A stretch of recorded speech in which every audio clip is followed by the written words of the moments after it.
yokilola kala mokonzi osea motemo mwanga ngai natali likolo natali na se namoni nzambe wanga ngai natali likolo natali na se namoni nzambe wanga. África es un continente multiétnico que se divide en 54 países donde habitan alrededor de 1.000 millones de personas. Allí se habla una pluralidad de lenguas que son parte de la herencia colonial latente.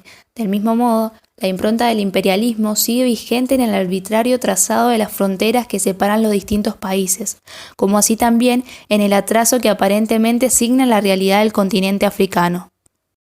La gran mayoría de la población subsahariana vivía de la agricultura, la ganadería y trabajaba el hierro.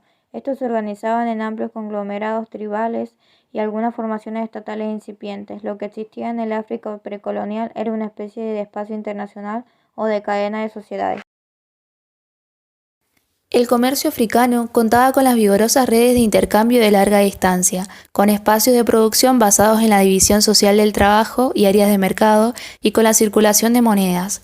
También el comercio africano contaba con el tráfico de esclavos, que fue acompañado de la circulación mercantil.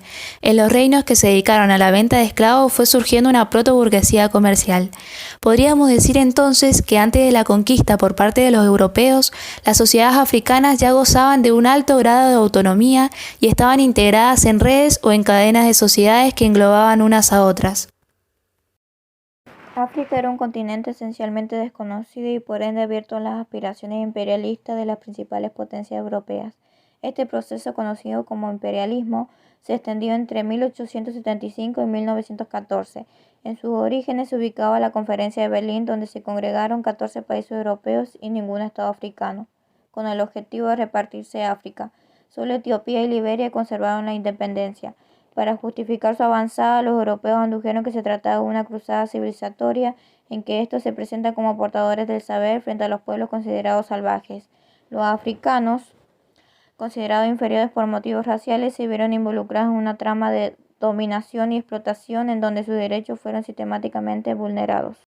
La colonización tuvo como objetivo evitar grandes gastos financieros y organizar la mano de obra. Esto llevó a que se usara la mano de obra forzada y se introdujera en África una serie de principios con los cuales cambiaron de raíz a las sociedades que allí habitaban.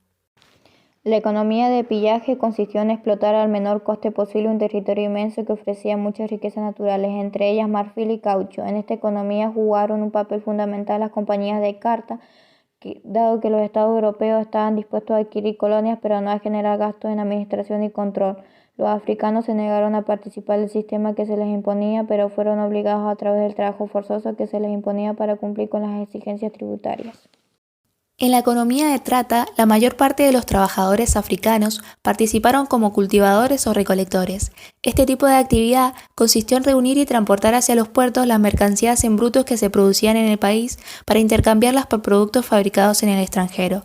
Bajo ciertas condiciones, las sociedades africanas se integraron al sistema capitalista mundial como entidades dependientes de las necesidades de los países centrales.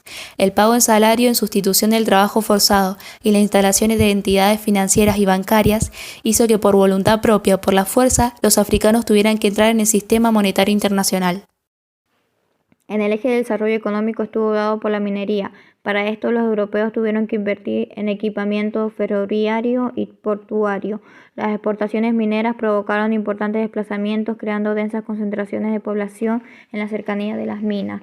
En el campo agrícola, los alemanes llevaron la delantera en el desarrollo de la economía de plantación. Hasta la Primera Guerra Mundial había una gran escasez de mano de obra y a la negativa de los nativos a participar de este tipo de labor apelaron al sistema del trabajo forzado. Con el colonialismo, el ritmo de la urbanización se aceleró. Los africanos migraban del campo a la ciudad en busca de empleo y de una mejor calidad de vida, pero ninguna ciudad se los aceptaba en igualdad de condiciones respecto que los europeos que las habitaban.